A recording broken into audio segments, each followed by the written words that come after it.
Hey everybody, this is Dream, and today we have a 4-game NBA slate for you.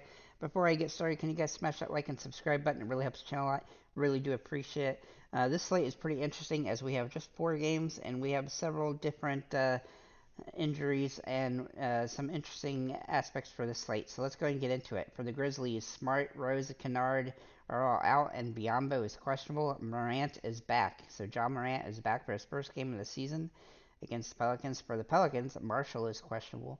For the Spurs, Wembyama is out, which is going to give us some upside and some guys on the Spurs. For the Bucks, Crowder is out. For the Celtics, Porzingis is doubtful. For the Warriors, Green is suspended and Chris Paul is questionable. For the Suns, Beal and Okiogi are out. And for the Trailblazers, Sharp is questionable and Williams is out. I do have one core play right now, and that is Anthony Simmons. He's just underpriced for what he's been doing since he's been back. He's only had one rough game in that stretch, but I look for him to have a big game here, especially if anybody misses for them. So I do like his potential in this game.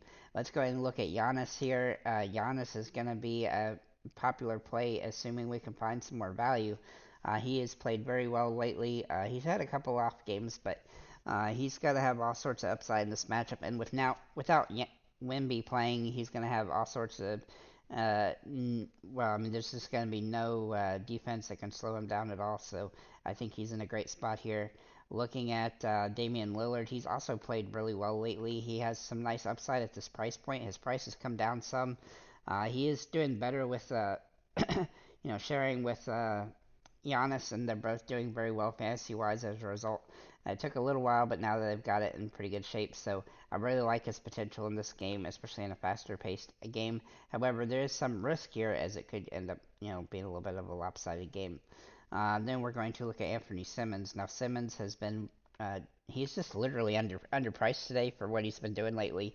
This matchup, even though it is a little bit difficult, is not terrible for a guy that's going to get 20 plus shots in this game and have a lot of good opportunity for peripheral stats. He's shooting the ball pretty well lately.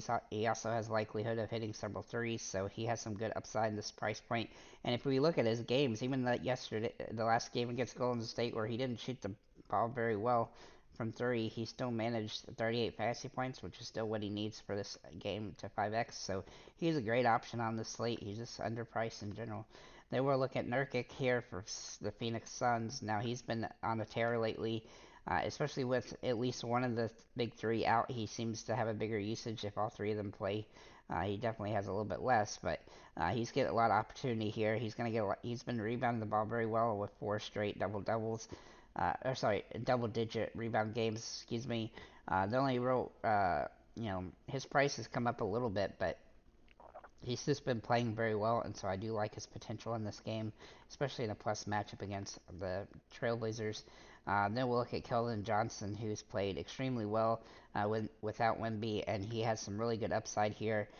His price is a little bit cheap because he's been having to play with Wemby, but in games that he didn't have Wemby, especially early in the season, he had some really monster games. I expect him to have a huge game today against the Bucks and have a really good upside in this matchup, especially at the price. Very close to me a core play. Then we'll look at Devin Vassell here for the Spurs as well. He should get a little bit of a boost today, though his price is not cheap and he's a little bit overpriced for his potential here. He's had ups and downs throughout the season, but he definitely is capable of big games, so he's definitely worth a look on the slate. And then Zach Collins also looking pretty like he might end up back in the starting lineup today. We do want to make sure he does get in there. He has been hurt for a few games, but coming off the bench the last few games, but I think he'll be back in the lineup now that Wimby's out. And if that's the case, then he'll be a great play at this price point, but he definitely carries a little bit of risk. But he should be good to go here. So, with that said, guys, that's what I have for the NBA slate. I'm going to try to get a college basketball slate, at least a write up done later. Can't promise that, but I'm going to try. I've got a lot going on today, so we'll see about that. But have a nice day, guys.